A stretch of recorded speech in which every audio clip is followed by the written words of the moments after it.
Šiandien Kinijoje beveik nėra galingesnio žmogaus už Xi Jinpingą. Jis yra aukščiausias Kinijos komunistų partijos lyderis, šalies prezidentas ir vyriausiasis Kinijos aukščiausiosios karinės tarybos vadovas. 2018 metais iš Kinijos konstitucijos buvo pašalintas prezidento kadencijos apribojimas.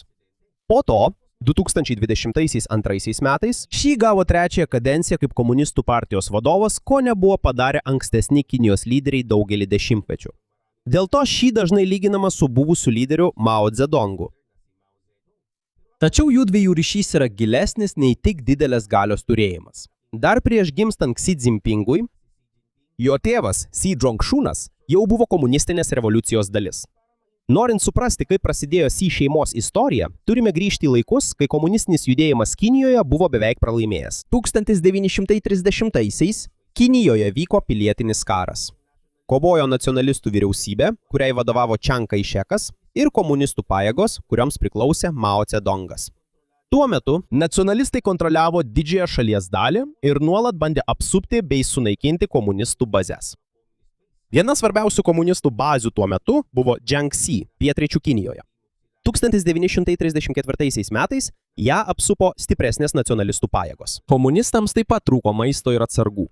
Jei jie būtų likę ten, buvo didelė tikimybė, kad jie būtų visiškai pralaimėję. Todėl 1934 metų spalio 16 dieną didelė Raudonosios armijos dalis pradėjo trauktis. Daugiau nei 85 000 karių kartu su kitu komunistų personalu pabėgo iš nacionalistų pajėgų apsupties. Šis atsitraukimas tapo vadinamosios ilgojo žygio pradžia. Tai nebuvo paprastas vietos pakeitimas. Kol Raudonoji armija žygiavo labai tolimų maršrutų. Juos vis dar persekiojo ir puolė nacionalistų kariuomenė. Jie keliavo per kalnus, upes, šaltas vietovės ir sudėtingą reljefą. Daugelis karių žuvo, susirgo, pasimetė arba visiškai paliko grupę. Ilgojo žygio pradžioje Mao dar nebuvo pagrindinis karinės strategijos vadovas. Tuo metu didelė jo įtakos dalis buvo prarasta, nes kiti komunistų lyderiai nesilaikė jo mėgstamos partizaninio karo taktikos. Tai kovos būdas, kai naudojami greiti išpoliai, vengiama tiesioginių didelių mūšių ir išnaudojamas reljefas, kad priešui būtų sunkiau. Tačiau blogėjant Raudonosios armijos padėčiai, Mao pozicija vėl stiprėjo. 1935 metų sausį, per svarbų komunistų lyderių susitikimą Zunyi mieste, Mao vėl tapo vienu iš pagrindinių grupės karinių ir politinių vadovų. Jis pakeitė kariuomenės judėjimą ir kiek įmanoma vengė vietovių, kur nacionalistams būtų lengva juos užblokuoti. Pamažu keitėsi jų kelionės kryptis. Jų tilkoslas buvo pasiekti šiaurę. Shanxi provincijos dalį, kur jau buvo kitų komunistų pajėgų ir revoliucinių bazių.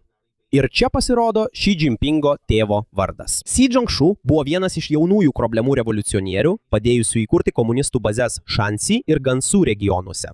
1934 metais jis tapo vienos revoliucinės vyriausybės vadovybės dalimi toje vietovėje. 1935 metais ten įsikūrusios komunistų bazės tapo svarbia saugia vieta kariuomenėms, kurios išgyveno ilgąjį žygį. 1935 metais spalį Mao pajėgos pasiekė šiaurės Shanxi. Tik maža dalis kariuomenės pradėjusios ilgąjį žygį pasiekė galutinį tikslą. Tačiau komunistų judėjimas išliko, o dar svarbiau, Mao iš šios krizės išėjo kaip dar galingesnis lyderis. Xi šeimai įvykiai Shanxi buvo itin svarbus. Xi Jinpingo tėvas priklausė revoliuciniai kartai, kuri padėjo sukurti vietą, kur komunistų pajėgos vėl galėjo įsitvirtinti. Ir štai po ilgojo žygio greitai sustiprėjo Mao Zedongo pozicija komunistų partijoje. Kadangi pagrindinės Raudonosios armijos pajėgos išgyveno beveik neišvengiamą sunaikinimą, pasitikėjimas jo vadovavimu išaugo. Per artimiausius metus pamažu jis perėmė politinės partijos ir kariuomenės kontrolę, kol tapo pagrindiniu komunistinio judėjimo lyderiu Kinijoje. Svarbu suprasti, kaip veikia valdžia komunistų partijoje. Nes didelė šios istorijos dalis yra Xi Jinpingo pasakojimą. Aš tau paaiškinsiu lėtai, kad suprastum. Yra didelis centrinis komitetas, sudarytas iš daugybės aukštų partijos pareigūnų. Iš čia išrenkama mažesnė grupė, vadinama politbiuru, o politbiuro viduje yra dar mažesnė ir galingesnė grupė, vadinama politbiuro nuolatiniu komitetu. Ir jie yra tarp aukščiausių Kinijos vadovų. Jie priima svarbiausius šalies sprendimus. Paprastai tariant, komunistų partija nustato pagrindinę Kinijos kryptį. o vyriausybinės agentūros įgyvendina tuos sprendimus. Dabar, stiprėjant Mao, jis dar labiau stiprino savo įtaką partijoje. 1945 metais Komunistų partija oficialiai paskelbė vadinamąją Mao Dzedungo mintį kaip pagrindinę partijos gairę. Dėl to Mao tapo ne tik politiniu lyderiu, jo idėjos pačios tapo komunistinio judėjimo krypties centru. Po 4 metų, kai komunistinės pajėgos laimėjo didžiąją Kinijos pilietinio karo dalį, 1949 m. spalio 1 dieną, Mao paskelbė Kinijos liaudės Respublikos įkūrimą. Nacionalistų vyriausybė vadovaujama Čiang Kai-šeko pasitraukė į Taivaną. Kartu su naujos vyriausybės kūrimu daugeliui komunistinės revoliucijos veteranų buvo suteiktos svarbios pareigos. Tarp jų buvo ir Xi Jinpingo tėvas, Xi Zhongšunas. Kadangi jo šeima priklausė senai revoliuciniai elitai, Xi Jinpingas užaugo tarp tokių galingų revoliucinių šeimų vaikų, kurie vėliau buvo vadinami princelingais. Tačiau Mao valdymo laikotarpiu buvimas arti partijos negarantuodavo saugumo. 1962 metais Xi Jinpingo tėvas neteko valdžios po to, kai buvo apkaltintas politiniu skandalu. Jis buvo pašalintas iš aukštų pareigų ir ilgą laiką tirtas bei atskirtas nuo įprasto politinio gyvenimo. Po kelių metų jo padėtis dar labiau pablogėjo prasidėjus kultūriniai revoliucijai. Mao pradėjo kultūrinę revoliuciją 1966 metais. Jos tikslas buvo vėl sustiprinti revoliucinę dvasią ir pašalinti žmonės, kuriuos jis laikė nukrypstančiais nuo teisingos komunizmo krypties, tačiau tai baigėsi plačiu chaosu. Mokytojai, intelektualai, vyriausybės pareigūnai ir net veteranai komunistų lyderiai buvo žeminami. Jie buvo persekiojami, kalinami arba kankinami. Didelį vaidmenį čia atliko raudonieji sargybiniai, jauni Mao šalininkai, kurie ieškojo ir puldinėjo žmonės, kuriuos laikė priešais. Net kai kurie buvę galingi lyderiai neišvengė šito. Vienas iš jų buvo Liu Shaoqi, buvęs Kinijos prezidentas, kuris buvo pašalintas iš valdžios ir mirė būdamas kalėjime. Netgi Xi Zhongšunas vėl buvo persekiojama. Jis buvo viešai pažemintas ir ilgai kalintas. Dėl tėvo nuopuolio Xi šeima neteko ankstesnio patogaus gyvenimo. Ir čia tiesiogiai nukentėjo jaunas Xi Jinpingas. 1969 metais Xi Jinpingui dar nebuvo 16 metų, tai jis buvo išsiųstas į Liangjiahe, varganą kaimą Šansi provincijoje. Tai buvo dalis plataus masto programos, kuri išsiuntė milijonus jaunimo iš miestų į kaimą gyventi ir dirbti kartu su ūkininkais. Tai labai skyrėsi nuo gyvenimo, prie kurio Xi Jinpingas buvo pripratęs Pekine. Jis gyveno paprastoje urvinėje trobelėje, kuri buvo įprasta toje Šansi dalyje. Jis dirbo sunkius žemės ūkio darbus, nešiojo krovinius ir gyveno vietovėje, kurioje trūko daugelio pagrindinių dalykų, kuriuos jis turėjo mieste. Jis beveik 7 metus praleido Liangjiahe kaime. Vos per kelerius metus iš buvusio aukšto komunistų pareigūno sūnaus, Xi tapo paaugliu, dirbančiu sunkiose kaimo sąlygose, kai jo tėvas neteko valdžios. Tačiau nutiko kai kas neįprasto. Vietoj to, kad visiškai nusigręžtų nuo komunistų partijos dėl savo šeimos likimo, jis padarė visiškai priešingai. Būdamas Liangjiahe kaime, jis vėl ir vėl bandė įstoti į komunistų partiją, kol galiausiai buvo priimtas. O kai baigėsi Mao laikotarpis, partija, kuri kažkada sukėlė kančias jo šeimai, tapo pačiu keliu, kuriuo Xi Jinpingas pamažu kilo link aukščiausios valdžios Kinijoje. Kai Mao Dzedunas mirė 1976 metais. Kinijai reikia ne tik daiktų. Jai reikia lyderio. Komunistų partijai taip pat reikėjo sutvarkyti sistemą, kuri suteikė Mao Dzedunui tiek daug galios. Daugelis veteranų pareigūnų, kurie buvo pašalinti arba nubausti per kultūrinę revoliuciją, pamažu buvo grąžinti į vyriausybę. Tarp svarbiausių iš jų buvo Deng Xiaopingas. Veteranas komunistų lyderis, kuris 2 kartus buvo pašalintas iš valdžios Mao laikais. 70-ųjų pabaigoje Deng Xiaopingas tapo galingiausiu Kinijos lyderiu. Nors jis niekada netapo nei prezidentu, nei komunistų partijos generaliniu sekretoriumi. Užuot sutelkęs visas aukščiausias pareigas vieno žmogaus rankose, kai buvo Mao laikais, valdžia buvo labiau padalinta tarp skirtingų lyderių ir institucijų. 1981 metais komunistų partija paskelbė svarbę oficialią savo istorijos analizę. Ji pripažino Mao vaidmenį steigiant Kinijos liaudės Respubliką, tačiau taip pat pasmerkė didelės kultūrinės revoliucijos klaidas. Kartu su tuo labiau pabrėžta kolektyvinė lyderystė. Tai reiškia, kad vienas žmogus neturėtų priimti sprendimų už visą šalį. Dengas taip pat labai pakeitė ekonomiką. Kinija palaipsniui atsivėrė užsienio investicijoms, privačiam verslui ir tarptautiniai prekybai. 1979 metais Dengo vizitas Jungtinėse valstijose buvo aiškus naujos Kinijos krypties simbolis. Per ateinančius dešimtmečius ekonominės reformos, pradėtos jo valdymo laikotarpiu, padėjo sparčiai augti šalies ekonomikai. Tačiau tai nereiškia, kad Kinija tapo demokratiška. Komunistų partija išliko valdanti politinę sistemą. 1989 metais Pekine ir kitose miestuose vyko masiniai protestai. Tiananmenio aikštėje daugybė studentų ir piliečių reikalavo politinių reformų ir didesnės laisvės. Birželio mėnesį vyriausybė panaudojo karinę jėgą protestui užbaigti. Tikslus žuvusiųjų skaičius vis dar nežinomas, tačiau aišku, kad žuvo daug žmonių. Permainų laikotarpiu Kinija pradėjo ilgą politinę karjerą Xi Jinpingas. Po savo laikotarpio kaime Xi studijavo Tsinghua universitete Pekine. 1970-aisiais jis jau buvo komunistų partijos narys. Vietoj to, kad liktų arti centrinės valdžios, Xi pasirinko kurti karjerą įvairiose Kinijos vietose. 1980-ųjų pradžioje jis dirbo Džendingo apskrityje, Hebei provincijoje, netoli Pekino. Tai nebuvo aukščiausia pareigybė ir nebuvo turtingiausia Kinijos vieta. Tačiau būtent čia Xi pradėjo įgyti tiesioginės patirties vietos valdžioje. Vėliau jis persikėlė į Fudzianą, pakrantės provinciją esančią priešais Taivaną. Daugiau nei 17 metų jis dirbo įvairiose pareigose Fudziane. Buvo vietos pareigūnas, miesto vadovas, provincijos vicevadovas ir vėliau gubernatorius. Dėl to Xi matė, kaip veikia vietos ekonomika ir valdžia laikotarpiu, kai Kinija sparčiai atsiveria verslui ir tarptautiniai prekybai. Iš Fudziano Xi persikėlė į Zhejiangą. Tai turtinga pakrantės provincija, garsėjanti daugybę privačių verslų. Ten jis tapo gubernatoriumi, o vėliau partijos sekretoriumi, aukščiausių komunistų partijos pareigūnų provincijoje.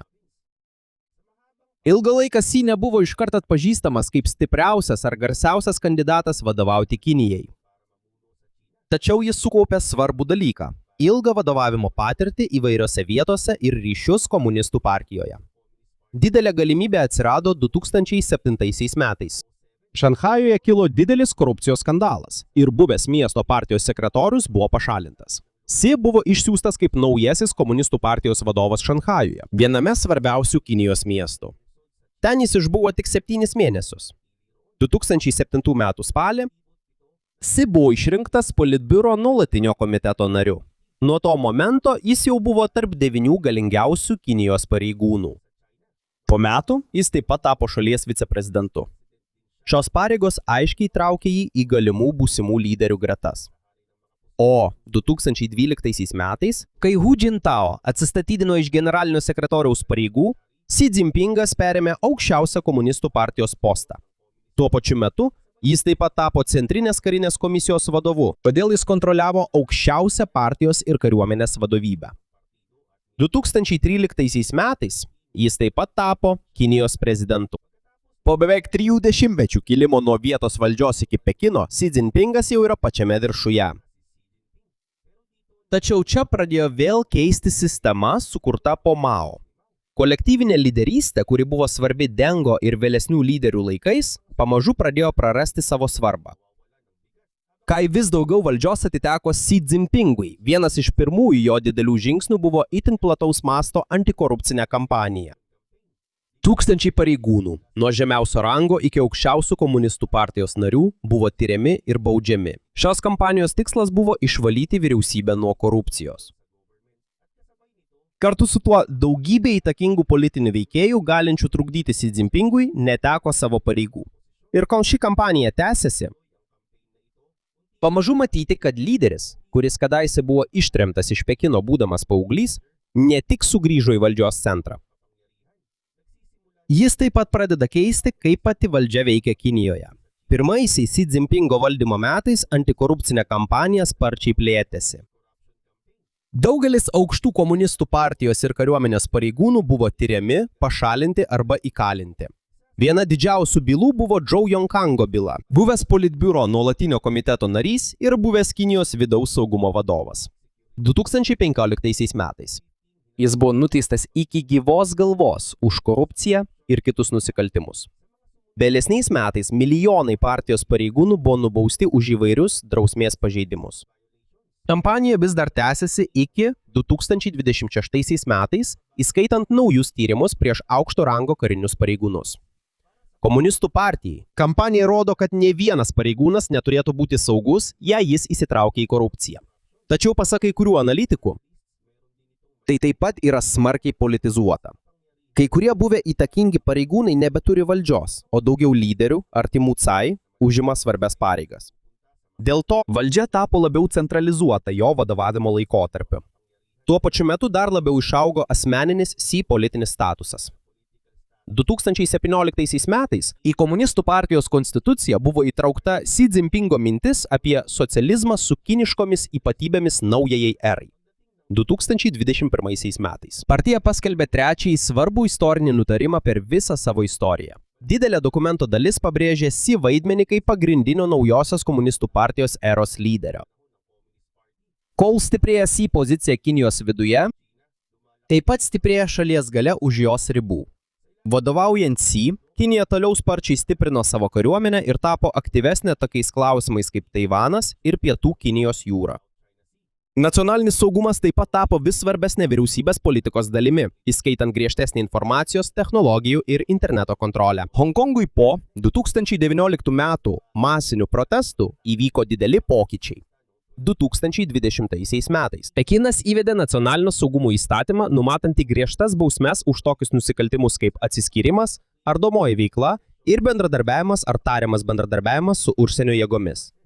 2024 metais Honkongas priėmė dar vieną saugumo įstatymą. Kinijos ir Honkongo vyriausybės teigia, kad šie įstatymai būtini saugumui ir stabilumui užtikrinti. Tačiau kritikų ir kai kurių užsienio vyriausybių nuomonė, anksčiau buvusios politinės laisvės ir opozicijos erdvė Honkonge sumažėjo. Dar vienas prieštaringas Xi Jinpingo laikotarpio epizodas vyko Xinjiange. Tai yra daugelio uigūrų, etninės grupės, kurios dauguma yra musulmonai, namai. 2022 metais JT žmogaus teisų biuras paskelbė, kad prieš uigūrus ir kitas musulmonų bendruomenės vykdomi rimti žmogaus teisų pažeidimai.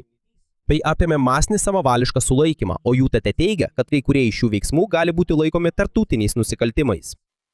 Kinijos vyriausybė griežtai atmeta tokius kaltinimus ir teigia, kad jos programos Xinjiange yra skirtos kovai su terorizmu, ekstremizmu ir skurdu.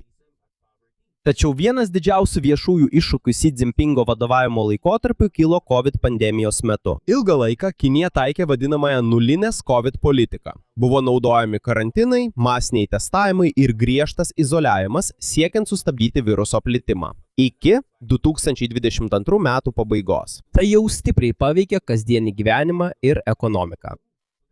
Po gaisro Urumči mieste Xinjiange, kurio metu pagal oficialius duomenis žuvo 10 žmonių, įvairiuose miestuose kilo protestai. Daugelis žmonių reikalavo nutraukti griežtus COVID apribojimus. O kai kuriuose protestuose netgi pasigirdo retas raginimas prieš patį Xi ir komunistų partiją. Praėjus vos kelioms dienoms, Kinija greitai sušvelnino daugelį pagrindinių nulinio COVID sistemos dalių. 2022 m. gruodį baigėsi daugelis karantinų, masinio testavimo reikalavimai ir kiti griežti apribojimai. Už šio pokyčio slypi daug priežasčių. Tarp jų ekonominis spaudimas ir vyriausybės pasirengimas atsiverimui. Tačiau pasak Reuters, prie sprendimo paspartinimo taip pat prisidėjo ir masiniai protestai. Dar prieš įvykstant dabartiniams protestams, Xi jau buvo pasiekęs dar vieną svarbę politinę pergalę. 2022 m. spalį jis vėl buvo išrinktas Kinijos komunistų partijos generaliniu sekretoriumi trečiajai 5 metų kadencijai. Kartu su tuo buvo pristatytas naujas 7 narių politbiuro nuolatinis komitetas, kurį sudaro pareigūnai laikomi artimais arba politiškai lojalūs Xi. Ir aukščiausių postų valymas tuo nesibaigė. Nuo 2023 iki 2026 metų iš eilės buvo tyriami arba pašalinti keli aukšto rango kariniai pareigūnai ir valdžios veikėjai. 2026 metais net generolas Zhang Jiuxia, buvęs vienas aukščiausių pareigūnų centrinėje karinėje komisijoje ir ilgą laiką laikytas artimu Xi, buvo pradėtas tirti. Tai rodo, kad vadovybė ir toliau naudoja kovos su korupcija kampaniją net prieš žmonės, kurie anksčiau buvo artimiausioje aplinkoje. Tačiau dabar Kinijos situacija yra sudėtingesnė nei tada, kai Xi pirmą kartą atėjo į valdžią. Jos ekonomika vis dar labai didelė. Ir ji vis dar yra viena galingiausių pasaulio šalių. Tačiau dabar ekonomikos augimas sulėtėjo, palyginti su ankstesniais dešimtmečiais. O šalis susiduria su tokiamis problemomis kaip nekilnojamojo turto sektoriaus silpnumas, didelė skola ir silpna vidaus paklausa. Čia matyti, kiek toli nuėjo Xi Jinpingas. Paauglystėje jis matė, kaip jo tėvas neteko valdžios, o jis pats buvo išsiųstas į kaimą Mao laikais. Tačiau užuot palikęs komunistų partiją, jis pasinaudojo tą pačią politinę sistemą, kad pamažu pakiltų iš vietinės valdžios iki aukščiausio Kinijos posto. Ir čia taip pat matyti didžiausias pokytis šiuolaikinėje Kinijos politinėje istorijoje. Po Mao mirties vėlesni lyderiai bandė užkirsti kelią pernelyg didelės galios sutelkimui vieno žmogaus rankose. Vadovaujant Xi, didžioji dalis tos galios vėl buvo centralizuota aukščiausio lyderio rankose. Pagal Xi Jinpingo istoriją, tai ne tik vieno žmogaus, kuris sugebėjo atsitiesti po savo šeimos žlugimo, istorija. Tai taip pat pasakojimas apie tai, kaip Kinijos vadovavimo sistema vėl pasikeitė. Nuo laikotarpio, kai po Mao buvo bandoma paskirstyti valdžią, iki laikų, kai partijos kryptį, vyriausybė ir kariuomenė vėl labiau sutelkiamos aplink vieną lyderį.